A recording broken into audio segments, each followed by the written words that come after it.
يا جسيمة دعيتك دعوة العالم دعيك باللازمة من باب طيبانك في الباب وقفت عجل من فوق سلوك يا قبلي يا عالم بقف بياتي وشلوني وانا بحبل اهل الوفا والشيم ربعي وربعي لهم تقدير فوق العقل ربعي رجال المواقف والنام حتى لمنا البصيقة تشد من الرحال حتى الايام البصيقة تشد من الرحال جسيمة دعيتك دعوة العالم دعيك باللازمة من باب طيبانك الحباب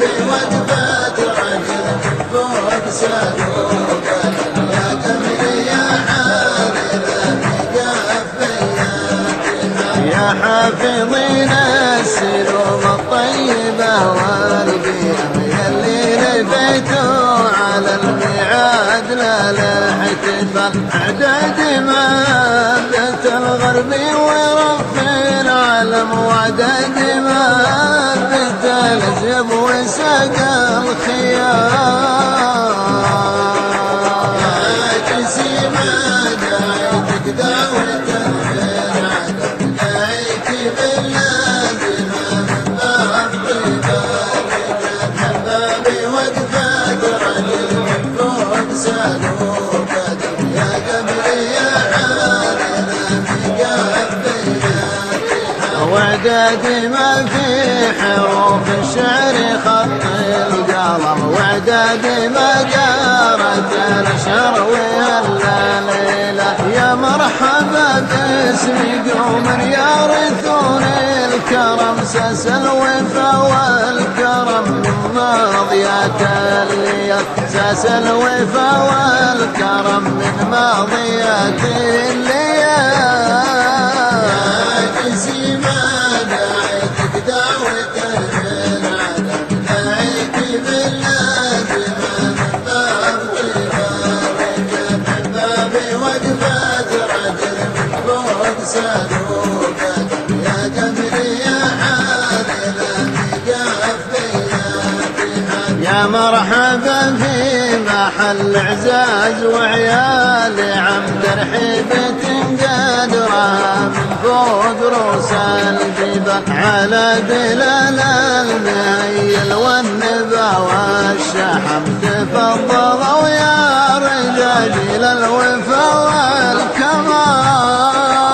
والكمال يا جسيمة دعيتك دعوة العالم دعيك باللازمة من باب طيبانك الحباب وقفت رجل من فوق سلوك يا قمري يا حامل بقف بياتها واختامها من ضميرا يغلي المحترم الفين مبروك للعرسان من صيد جبال صلوا على محمد المرسل لخير الامم شفيعنا عندي خالقنا عزيز الجلال شفيعنا عندي خالقنا عزيز الجلال يا جسيمة دعيتك دعوة العالم دعيك باللازمة من باب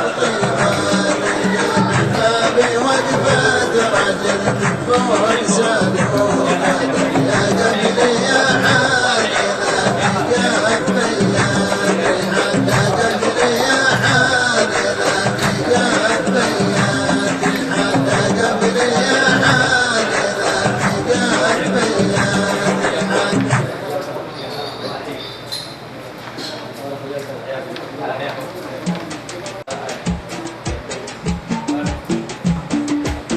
ليلة شانا عندي ما هو بيشان ومسجل في سجل العمر ليلة عمر في ليلة شانا عندي ما هو بيشان ومسجل في سجل العمر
يقبل وفودكم بالود والامتنان، كلمة هلا ومرحبا وكيف الدلال الصبر، تمايا النشام طيبين الإيمان من خالص أعماق يشكركم جزيل الشكر. في ليلة شانا عندي ما هو بيشان وسجل في سجل العمر ليلة عمر،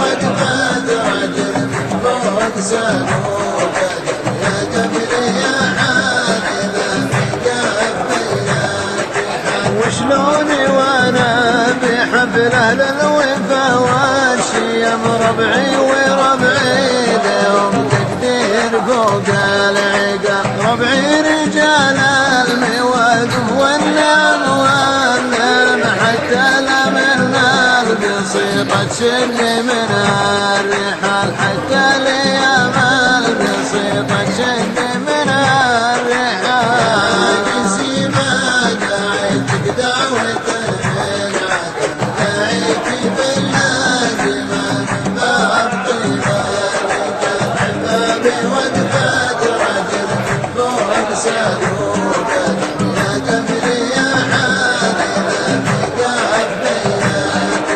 يا حافظين السلوب الطيبة والقيم، يلي لفيتوا على الميعاد للاحتفال، اعداد مادة الغرب ورف العالم، واعداد مادة الازيب وساق الخيار.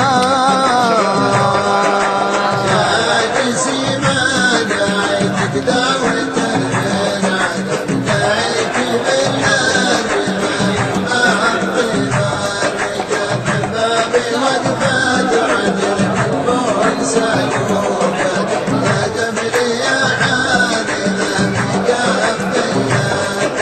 وعداد ما في حروف الشعر خط القلم، وعداد ما دارت الاشهر والليلة، يا مرحبا باسم قوم يرثون الكرم، ساس الوفا والكرم من ماضيات الليال، ساس الوفا والكرم من ماضيات الليال.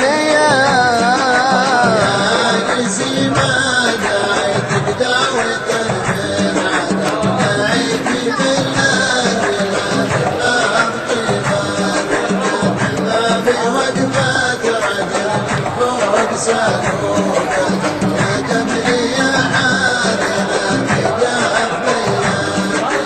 يا مرحبا في محل اعزاز وعيال عم ترحيبة قادرة من فوق رؤوس الجبال، على دلال المهيل والنبا والشحم تفضلوا يا رجال الوفا والكمال.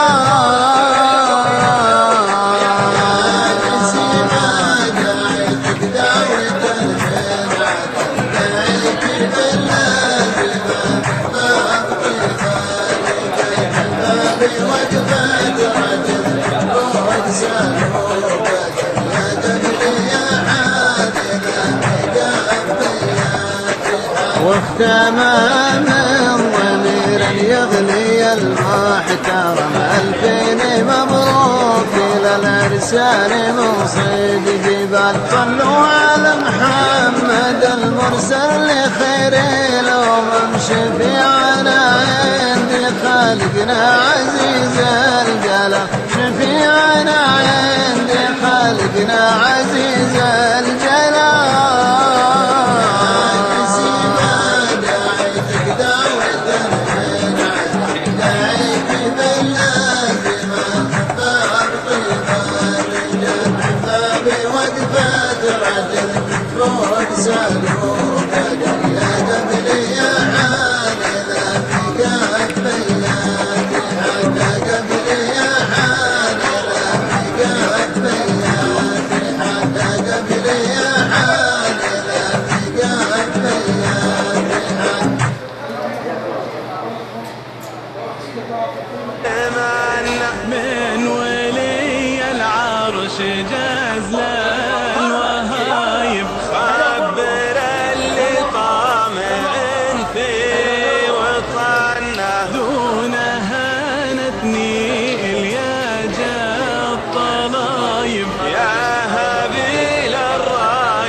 الحمد لله رب العالمين.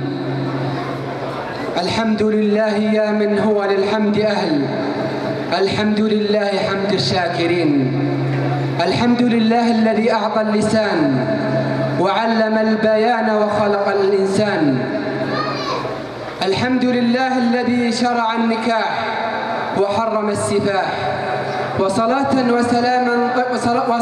وسلاما طيبين مباركين على النبي المطهر صاحب الوجه الأنور ما سار سفينا للحق وأبحر. حفلنا الكريم باسم أهل الحفل الكرام نرحب بكم ونحييكم بتحية من القلب يطيب شذاها مسكا وريحانا وتحمل في طياتها حبا ووفاء. تحية أهل الجنة يوم يلقونها سلام. فالسلام عليكم ورحمة الله وبركاته. حياكم الله، جئتم أهلا ووطأتم سهلا. حفلنا الكريم، ضيوفنا الأكارم، يا ضيفنا الكريم أكرمتنا بقدومك الكريم ونحن فرحون ما الله به عليم. أهلا بمن يحملون سيوف الشهامة وبنادق الكرامة متزودين بسلاح العز والعزيمة. فحياكم الله بتحية تضيء الدرب بهذه المناسبة، وهي زواج فارس هذه الليلة محمد بن جبر المرواني. ونقول له كما قال رسول الله صلى الله عليه وسلم: اللهم بارك لهما وبارك عليهما وأجمع بينهما بالخير. حفلنا الكريم، ضيوفنا الأكارم، نقف وإياكم من خلال هذا الحفل الخطابي على بعض مشاعر الأحبة اتجاه هذه المناسبة من خلال هذه المشاركات ومن خلال هذه القصائد والكلمات، والتي نستهلها بخير الكلام وأفضله، وهو كلام الله عز وجل، آيات من الذكر الحكيم يتلوها على مسامعنا القارئ نادر حماد المرواني. الرحمن الرحيم. قل هو الله أحد الله الصمد لم يلد ولم يولد ولم يكن له كفوا أحد. حفلنا الكريم، ضيوفنا الأكارم، كل عام وأنتم بخير، ونقول لكم من العائدين تقبل الله منا ومنكم الصيام والقيام. أهلا بكم بمواسم الأفراح وفي لحظات الحب والانشراح. مرحبا بكم فرحة على فرحة وبهجة تعقبها بهجة. حضوركم جميل ووقوفكم تكميل. كلمة للشيخ مبارك سعيد الجهني. والحمد لله رب العالمين، والصلاة والسلام على خير خلقه أجمعين، نبينا محمد وعلى آله وصحبه وسلم. ثم أما بعد، أيها الأحبة في الله، نحييكم بتحية الإسلام. السلام عليكم ورحمة الله وبركاته. حي الله هذه الوجوه النيرة الطيبة المباركة آتت هذا الزواج المبارك. نسأل الله سبحانه وتعالى بأسمائه وصفاته أن يجمع بين الزوجين بخير، وأن يرزقنا وإياهم العمل الصالح والذرية الصالحة. أحبتي في الله، مبارك عليكم، مبارك عليكم ما قدمتوه في شهر رمضان من الصيام والقيام والأعمال الصالحة. نسأل الله سبحانه وتعالى يتقبل منا ومنكم جميع المسلمين هذا الصيام والقيام، وأن يعيد علينا شهر رمضان بالصحة والسلامة والعافية. أحبتي في الله، يقول رسول الله صلى الله عليه وسلم: ما اجتمع قوم في مجلس لم يذكروا الله فيه سبحانه وتعالى ولم يصلوا على نبيهم صلى الله عليه وسلم إلا كان عليهم طيرة، فإن شاء عذبهم وإن شاء غفر لهم. نسأل الله سبحانه وتعالى يا أحبتي في الله أن يغفر لنا ولكم جميع المسلمين، ولا يصرفنا من هذا الجواز المبارك إلا بذنب مغفور وعمل صالح مقبول. أحبتي في الله، أولا أوصيكم ونفسي بتقوى الله عز وجل. وتقوى الله يا أحبتي في الله هي لا يراك الله يا عبد الله حيث ينهاك ولا يفقدك حيث يأمرك. تقوى الله أن تجعل بينك وبين عذاب الله وقاية. أحبتي في الله، الصلاة هي عمود الإسلام، وأول ما تحاسب فيها يا حبيبي في الله هي الصلاة. فإن صلحت الصلاة صلح سائر عمل، وإن فسدت والعياذ بالله فسد سائر العمل. الصلاة يا حبتي في الله لها 9 شروط، ولها 14 ركن، ولها 8 واجبات، ولها 16 من السنن. هذا الموقف ليس موقف أن يشرح لكم شروط الصلاة، والتي هي الإسلام والعقل والتمييز ورفع الحدث وإزالة النجاسة وستر العورة ودخول الوقت واستقبال القبلة والنية. ولكن سوف أتكلم عن 3 أركان من الصلاة يخطي فيها بعض من الناس. والركن يا حبتي في الله إذا بطل في الصلاة بطلت الصلاة كلها من أساسها يا حبتي في الله. أول ركن يخطئون فيه بعض من الناس هي تكبيرة الإحرام، والتي لا تنعقد الصلاة إلا بها. عندما يأتي والإمام بأي ركعة من الصلاة فيأتي مستعجل ويكبر ويركع، فإن كان أنه نوى هذه التكبيرة تكبيرة الإحرام فالصلاة صحيحة، ولكنه وقع فيها الخطأ. ما هو الخطأ يا حبتي في الله؟ الخطأ فيه فرق بين تكبيرة الإحرام والتي هي ركن من أركان الصلاة 14، وبين تكبيرة الركوع والتي هي واجب من واجبات الصلاة 8. فيجب عليك يا حبيبي في الله إذا دخلت والإمام راكع بأي ركعة من الصلاة أولا تمشي وعليك بالسكينة والطمأنينة، ثم إذا دخلت بالصف فكبر تكبيرة الإحرام، ثم كبر التكبيرة الثانية. فإن كان انحنيت ووصل كفيك ركبتيك والإمام ما زال راكع فأنت أدركت هذه الركعة على الطريقة الصحيحة. أما إذا فرضنا أنك عندما كبرت التكبيرة الثانية وأردت الانحناء رفع الإمام وليس المؤمنين، فأنت استمر مع الإمام ولا تعد هذه الركعة الشيء. أما الركن الثاني يا حبتي في الله فهو يتعلق بالطمأنينة في الصلاة. وتعلمون الصحابي الذي أتى النبي صلى الله عليه وسلم في مسجده فصلى